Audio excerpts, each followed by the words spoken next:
Hey there mga may loves, Capricorn. Thank you so much for always being here with me in this channel, babe. So before we start your reading, reminders po na asking dito for everybody. So just pick up only the messages you think are for you. At kung feel mo na reading na tayo para sa'yo, then this reading might be really for you. And of course, wala tayong gender dito, babae, lalaki, LGBT, lahat kayo welcome. Pwede nyo rin pong i-flip yung roles if you want. And at the end of the day, you always have your free will with you na free niyong gamitin anytime, anywhere. So, yun nga mga babes, no? Kung hindi niyo pa know, meron pa po tayong other channel. Link is down below sa ating description box. At hi and hello pala sa mga new subscribers. Ako po si Yan, welcome. At sa mga returning viewers, thank you po sa inyong warm love and support. So, yun nga mga babes, let's go ahead and check these messages here for you, Capricorn. Ano yung mga dapat ninyong malaman, mga bagay na pwede ninyong i-look forward, mga kaganapan na pwede ninyong abangan. So, let us see. Archangel Michael together with the angels and guides, thank you so much for being present here in this reading. This is for my Capricorn people. This is for my Capricorn people.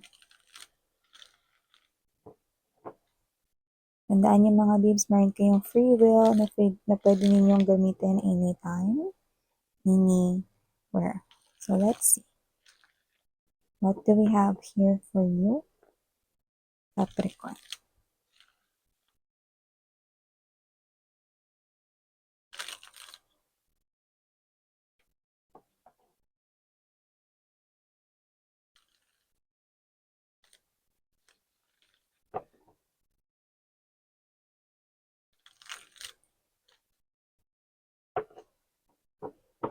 Okay, so let's go ahead and check these messages here for you, guys. You have here the Page of Cups energy.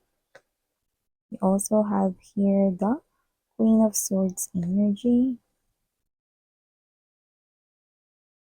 Death energy, Knight of Swords energy, Nine of Cups energy, Two of Coins, Two of Swords, High Priestess energy.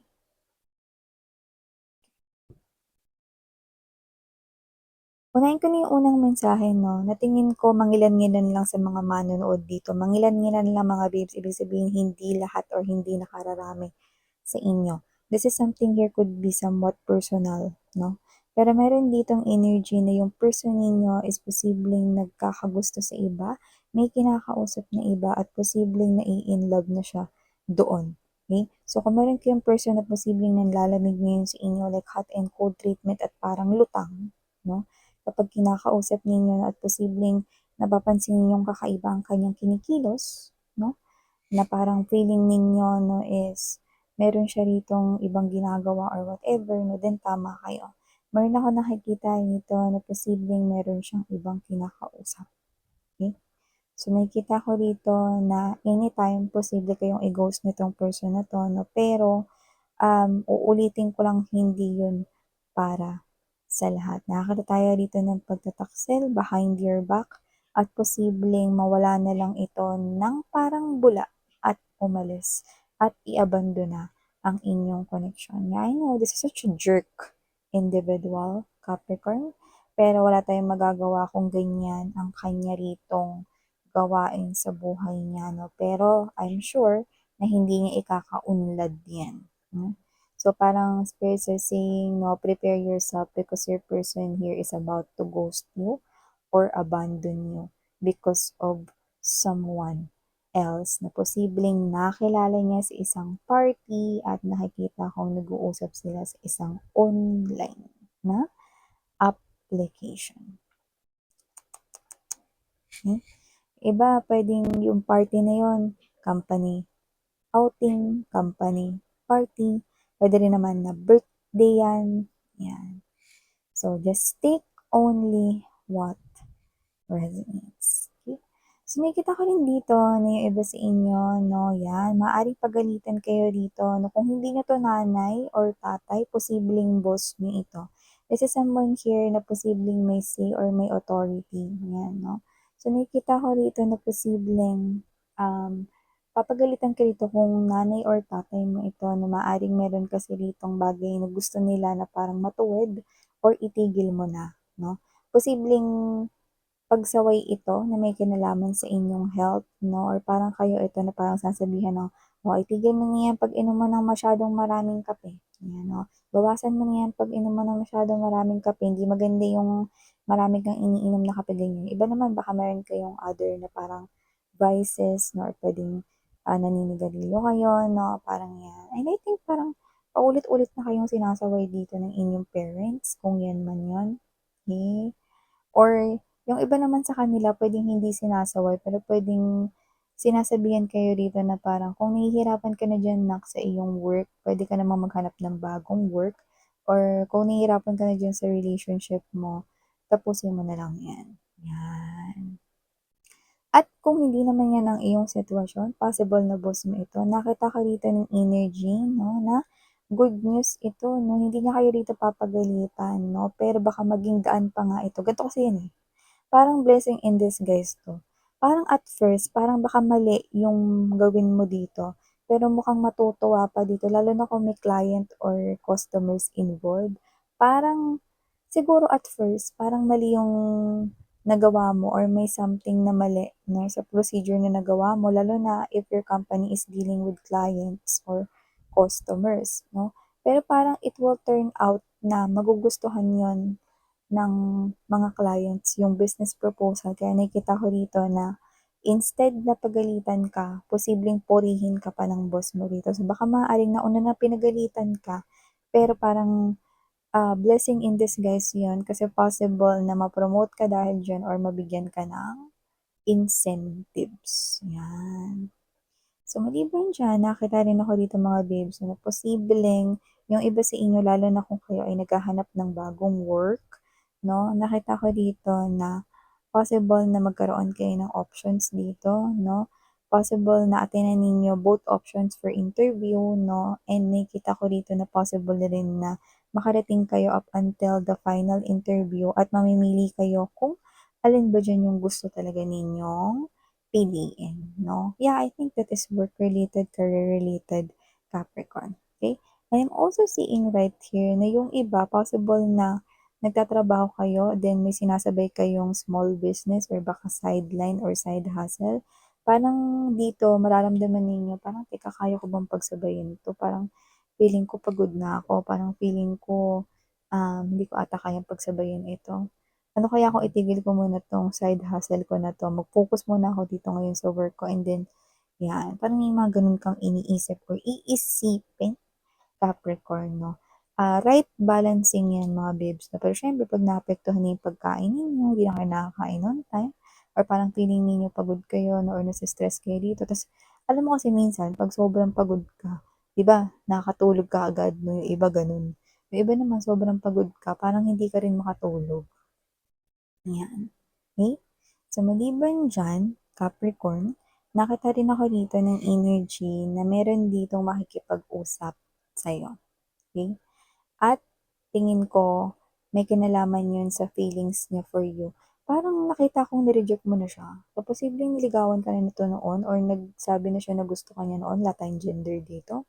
Okay, babae, lalaki, LGBT, you're all welcome 'no, at nakita ko rito na posibleng siya ito na lalapit siya ulit sa inyo, ko-confess niya ulit yung feelings and emotions niya dito and for some reason, ire-reject niyo siya ulit, yan, oh. Baka talagang hindi niyo siya gusto. Eh, kasi yung iba sa inyo, possible na meron kayong ibang tinitingnan or meron kayo ritong ibang gusto, ganyan, 'no? So, nakita ko rito na mukhang siya 'to na very porsigido sa inyo kaya nakikita ko siyang lalapit sa inyo rito, Capricorn. But however, I do see you right here still ignoring him or her or this is you, hindi mo lang siya 'to gustong entertainin kasi alam mo naman na hindi mo kayang i-reciprocate yung ino-offer niya or hindi mo kayang tanggapin yung ino-offer niyang affection sa inyo. And nakita rin kasi ako dito ng new love, lumalabas din kasi siya bilang wish fulfillment ninyo with the Knight of Pentacles energy. And I think ito talaga yung hinihintay ninyo. Pwedeng specific person yan or pwedeng yan yung ideal person na gusto mong makarelasyon. So, nakita kong paparating siya dito ngayon and posibleng makilala mo 'yan sa buwan ng November or December 2024. Wow, 'di ba? So, yung nakita natin dito. Yung iba naman, posibleng mapansin na kayo niyan, November to December 2024. Lalo na kung may specific person kayong tinitingnan, like kilala niyo na kung sino yun. And for some reason, wala naman tayong age dito, pero nakita ko rito na posibleng mas bata ito sa inyo or younger looking lang siya, no? Or bata siyang tingnan. Yan, no? So, maliban dyan, Capricorn, nakita rin ako rito, no, na posibleng magkaroon kayo rito ng hindi naman parang party-party, pero maaaring magkita-kita kayo ng mga friends mo, mga high school friends siguro, mga parang old friends, no? High school friends, college friends, no? Magkakakwentuhan diyan, no? And syempre 'pag may alak, 'yan. Dito walang balak. Pero maaaring may magkainitan dito ng ulo, 'yan 'no. Kasi posibleng meron ditong mayabangan sa isa 'no or whatever 'no. So, whatever the case may be, nakikita kayo rito na posibleng, tahimik lang kayo dito or puwedeng kayo lang yung tagapakinig dito, hindi talaga kayo involved. Possible lang na kayo yung mang-awat dito or possible rin naman na kayo yung pinupunto rito 'no, na nayayabangan sa inyo kahit na parang wala naman kayong sinasabi. Siguro yun yung klase ng energy na ah, nakaantabay 'no, alam mo yung mga parang achievements mo. So, maaaring may lihim siyang inggit 'no, and alam naman natin minsan kapagka lasing na 'no, hindi mo na alam yung sinasabi mo, pero sabi nga nila kapagka lasing ka dun mo talaga nasasabi yung totoo na gusto mong sabihin na hindi mo masabi ng harapan. So, lumabas rin dito na posibleng may naiinggit sa'yo kung yun man ang case mo, Capricorn. Yeah, see? So, maliban diyan mga babes 'no, nakita rin ako dito ng posibleng, meron kayo ditong kausapin, yung seryosong usap talaga, okey? Kasi nakikita ko dito na posibleng meron ditong nagpaplanong manghiram sa inyo ng pera pero parang gusto mo sabihin niya muna sa'yo yung buong detalye kung bakit niya kailangan yung malaking halaga na yun bago mo siya tulungan. So, nakita ko dito na parang ibig sabihin gusto mong maglabas ng pera dito pero at the same time, gusto mong magpakatotoo muna siya sa'yo. So, lumalabas dito Capricorn na posibleng kung sino 'tong kausap mo, posibleng malapit yan sa buhay mo kaya parang, hindi mo siya mahindian. Pero sa kabilang banda, gusto mo rin naman na maging honest siya rito. Hindi naman sa sinasabi mong sinungaling siya, pero kasi hindi biro yung hinihingi niyang halaga. Okay, posibleng malaki halaga ito, 'no. So, gusto mong marinig 'no, yung dahilan talaga, yung totoo, 'no, kasi sa'yo manggagaling yung ipapahiram na pera. Huwag kang mag-alala kasi nakikita ko ditong sasabihin niya naman yung totoo at maibabalik niya din ito sa inyo, 'yan 'no. Nakikita kong hindi niya yun mababalik ngayong season of, Christmas or holiday season, pero posibleng maibalik niya yan sa inyo 2025 'no, second to third quarter 2025, 'yan 'no. So, maririnig niyo rin naman yan sa kanya, okey? Tsaka ayaw niya rin kasi masira yung tiwala ninyo sa kanya. 'Yan. So, nakita ko dito yung energy ng ex ninyo 'no, na gusto rito na makipagbalikan sa inyo pero nakakagulat kasi parang eto, hindi ko alam kung ilan ang naging ex mo, pero parang hindi ko alam kung siya ba yung una mong naging karelasyon, like na una mong naging boyfriend-girlfriend or pangalawa mong naging boyfriend-girlfriend, like parang siya yung una or parang pangalawa, gano'n yung energy, 'no. Ta's kung may naka-connect ka man na sumunod pa 'di ba? So parang, "Ay teka lang miss 'yan, ang tagal na nun, bakit niya gusto ng new beginning 'yan?" 'Yan yung diyan ka na parang mag-iisip with the two of coins energy, bakit gusto makipagbalikan nito, tagal-tagal na nun, high school pa kami nun, tsaka ang dami ko na naka-relationship, 'di sana noon pa siya lumapit ulit, ba't tumagal pa ng gan'to? 'Yan, maaaring 'yan yung una mong isipin dito 'no, pero nakikita ko rito mga babes 'no, na ito hindi 'to para sa lahat, kung sino man 'yan, posibleng 'yan na talaga yung para sa'yo. Nakikita ko kayong maikakasal kayo sa taong iyan, kasi nag-o-offer siya ng isang sincere offer. At kung bata pa kayo nagkagustuhan at nagkaroon ng relasyon noon 'no, possible na hindi pa gano'n ka-mature ang inyong feelings and emotions 'no. So, nakita ko dito na may dahilan kung bakit kayo maglalapit ulit 'no, at may dahilan kung bakit mga babes 'no, niya kayo rito biglang maaalala, kakausapin 'no. So, may paraan dito sa universe, yun ang nakikita ko dito mga babes 'no. So, chill ka lang kasi ire-reveal yan sa'yo ni universe because the death energy means rebirth and this is a major arcana. Hindi lahat ng death energy ay may araw dito. Okay?